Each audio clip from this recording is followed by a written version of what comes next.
ya beri kesempatan secara fair.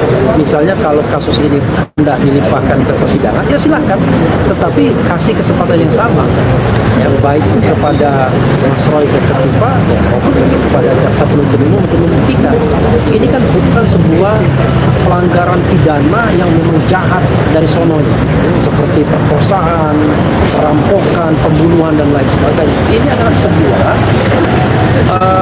perbuatan yang sebenarnya dilindungi oleh konstitusi, yaitu kebebasan berpendapat baik secara lisan dan tulisan. Dan yang dilakukan oleh Mas Roy dan Dr. Tifa adalah meneliti sebuah dokumen yang sudah dinyatakan sebagai dokumen publik, yaitu dokumen milik seorang warga negara yang pernah menjadi Presiden Republik Indonesia selama 10 tahun. Jadi salahnya di mana? Tiba-tiba kemudian dilaporkan sebagai pencemaran nama baik. Jadi seolah-olah tidak paham hukum, tidak bisa menegakkan bagaimana hukum yang baik, ya, hukum yang demokratis. Baik. Ini kemudian langkah selanjutnya dari Polri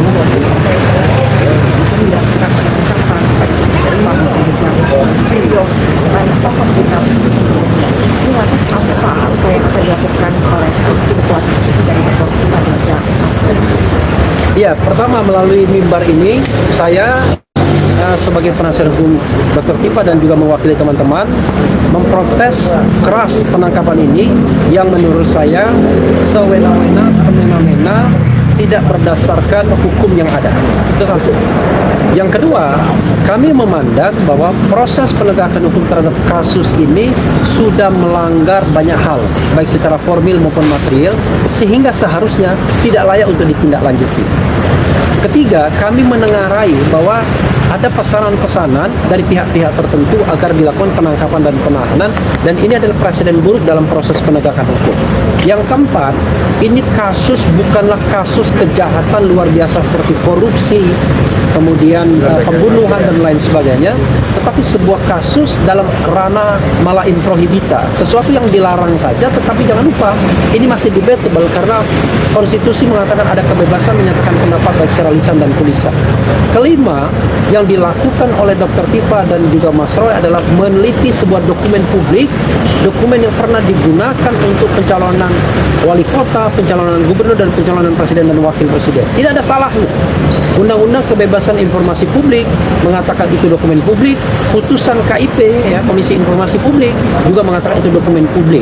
Terhadap dokumen publik tidak dibutuhkan permisi, tidak dibutuhkan semacam kulonwon kalau untuk melakukan penelitiannya. Sehingga sekali lagi, selain protes secara terbuka melalui publik ini, melalui media publik, kami tentu akan melakukan langkah-langkah. Nah, salah satu langkah yang sudah saya pribadi lakukan dan juga teman-teman adalah menghubungi pihak-pihak yang otoritatif.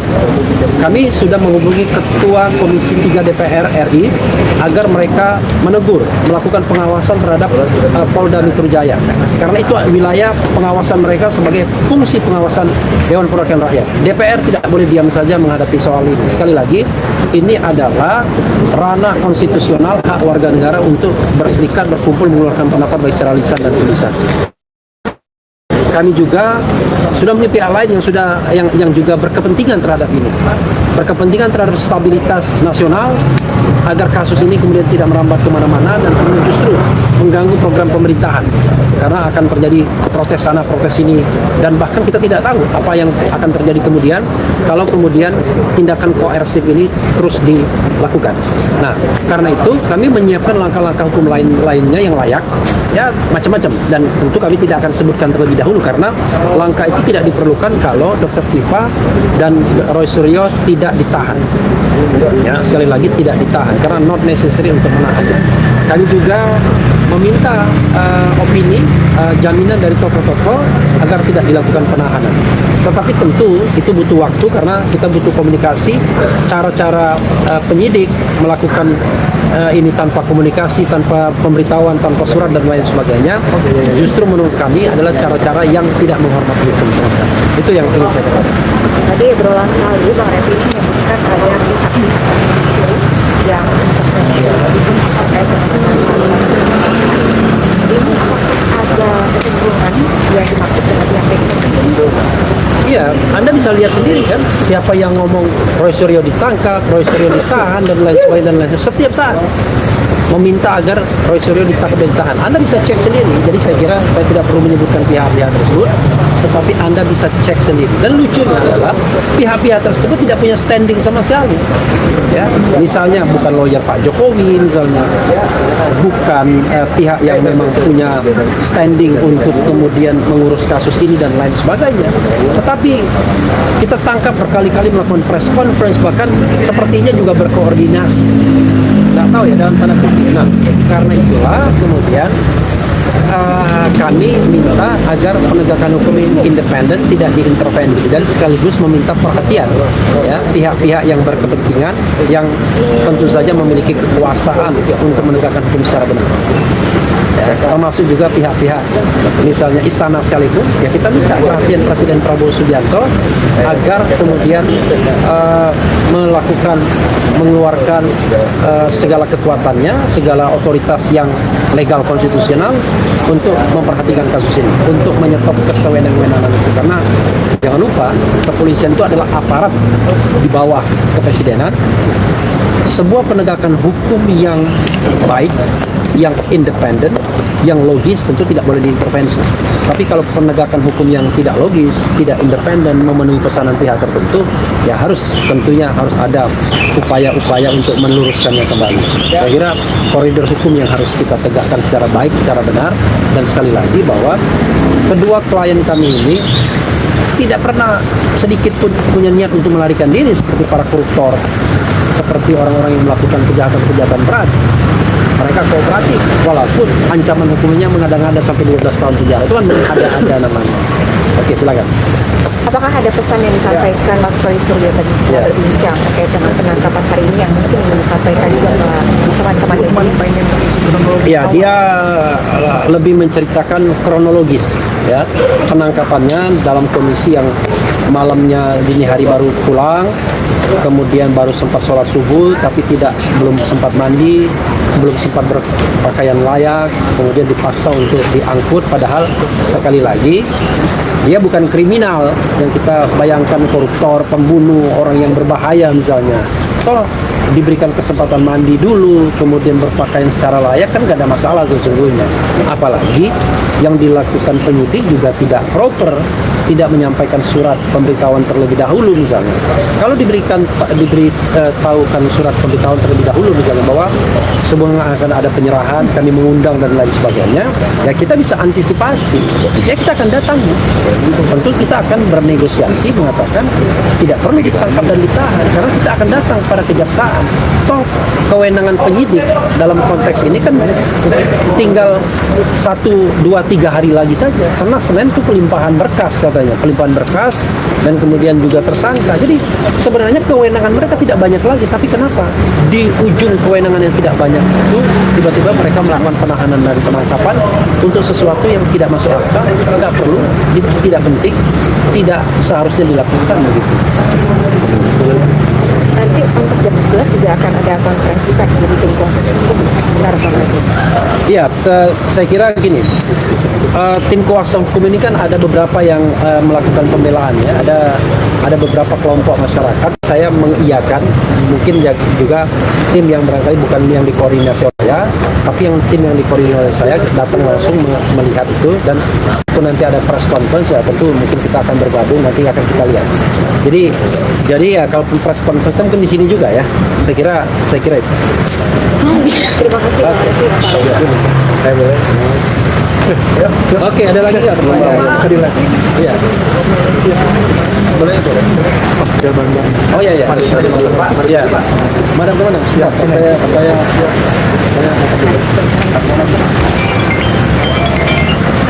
Halo Pak Yasena. Berapa menit mencari? Berapa menit mencari? Saya sudah.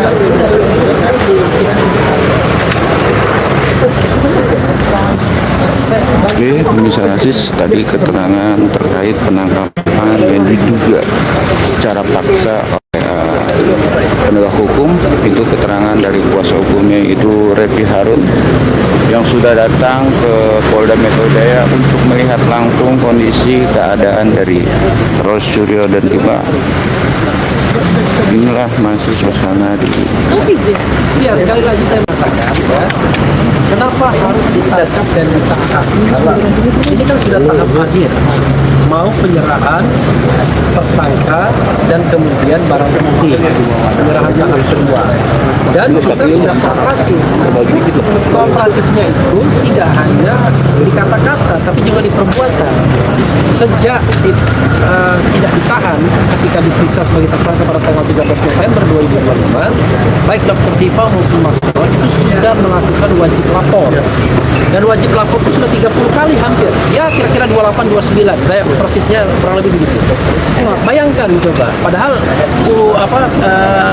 dasar hukum dari wajib lapor itu sendiri juga tidak jelas. Nah, itu kita ikuti untuk membuktikan bahwa kedua klien kami ini taat hukum, ya, tidak ingin dan tidak berpikir untuk melarikan diri misalnya atau melakukan perbuatan-perbuatan lain.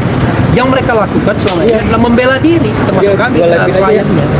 Kita melakukan pembelaan diri, pembelaan klien kita, sehingga yang dilakukan oleh penyidik Polda Metro Jaya misalnya sangat tidak proper dan kami protes dari kantor aja ya, dari kantor aja.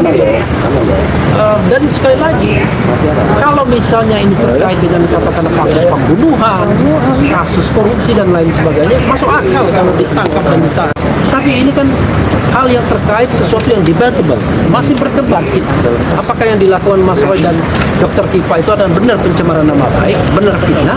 Bagaimana kalau memang ijazah itu memang benar-benar tidak ada, seperti yang dikatakan Bonatua Sibawahi, atau ijazah itu memang benar-benar palsu? Apalagi kemudian tim pemburu ijazah palsu itu sudah melaporkan beberapa pihak yang diduga juga terlibat dalam proses pembuatan. Jadi ini kan dalam proses pembuktian yang belum tentu klien kami salah, ya kan? Bahkan kalau saya sebagai lawyernya mengatakan klien kami sama sekali tidak salah, dan kami yakin bahwa memang betul yang namanya 99,9 ijazah itu palsu. Nah, karena itu sekali lagi kami protes keras terhadap penangkapan dan penahanan ini, apalagi dilakukan ketika Dr. Tifa hendak ujian disertasinya, seminar hasil. Pukul 8 dia mau ujian, pukul 7 dia ditangkap. Padahal dia mau pergi ke suatu tempat untuk ujian tersebut. Kalau Mas Roy gimana penangkapannya? Kata subuh. Mas Roy itu lebih tragis lagi. Pukul setengah 1 saya baru berpisah dengan Mas Roy. Setengah 1 atau jam 1 malam dini hari, karena kami ada acara di Bandung. Oke, kami ada acara di Bandung. Dan kemudian setelah itu pisah kita. Dan Mas Roy bercerita kepada saya, tadi saya temui di Subdit Kamnek, di ruang Subdit Kamnek, dia mengatakan tidak sempat apa-apa. Untung masih sempat sholat subuh. Jadi belum mandi, belum berpakaian secara layak, dan kemudian dipaksa untuk dibawa ke Polda Metro. Ya, karena kedua klien kami tidak mau ribut, akhirnya ya sudah ikut saja ke Polda Metro tanpa menandatangani, Mas Roy ya yang firm, tanpa menandatangani surat penangkapan tersebut. Oke, Bang Gregory. Ya. Ini kan sebenarnya sudah mau P21. Ya. Artinya tinggal seminggu kurang lah harusnya P21. Kenapa tiba-tiba Polda tiba-tiba menangkap? Alasannya apa tadi? Ada pertemuan atau ada obrolan? Kita kan nggak bisa, ya, kita kan nggak bisa kemudian menanyakan kepada pihak yang hanya melakukan perintah. Kalau dia mengatakan salah seorang penyidik mengatakan, ya kami cuma melakukan perintah bang. Nah, pertanyaannya adalah siapa yang membuat perintah tersebut? Apakah yang membuat perintah tersebut itu ada pesan-pesan dari pihak lain? Kan selama ini kan selalu ada provokasi agar Roy Suryo ditangkap, ditahan dan lain sebagainya. Padahal sekali lagi ini kan bukan sebuah kejahatan yang dalam hukum pidana dikatakan mola inse, yaitu kejahatan yang dari sononya kejahatan seperti pembunuhan, korupsi dan lain sebagainya, penyiksaan dan lain sebagainya. Tapi ini adalah sesuatu di gray area, wilayah yang benar nggak bahwa ini adalah pencemaran nama baik? Bukan. Ini adalah public accountability, tanggung jawab publik untuk mantan kepala negara itu membuat sebuah klarifikasi yang benar-benar memadai bahwa ijazahnya asli ketika warga negara mempertanyakan. Jadi penyidik datang tidak ada alasan sama sekali ya? Memberikan surat juga? Tidak ada alasan.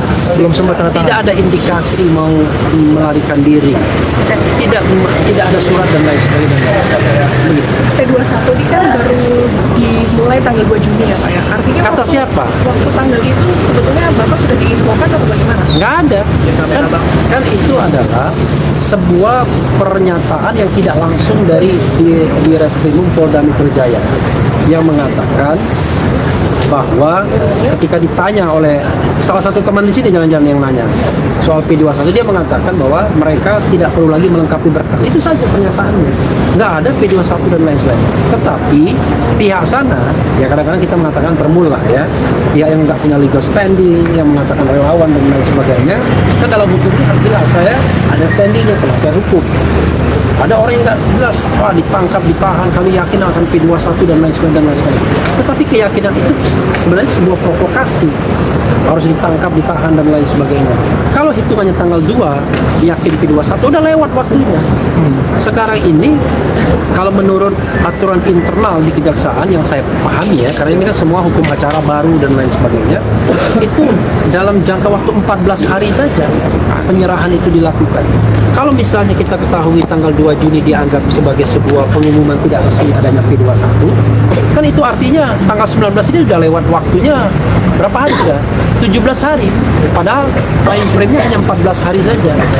Jadi penentuannya kapan, tapi yang jelas dalam jangka waktu 14 hari tidak boleh lebih dari itu. Karena itu saya katakan, baik secara formil maupun material, ini sudah banyak sekali terjadi pelanggaran-pelanggaran.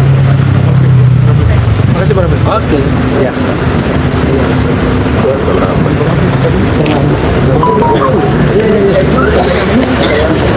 Nggak ada dong. Nggak, bukan nggak sempat, nggak boleh gitu. Tapi kok ada foto yang beres? Ada. Dari mana itu?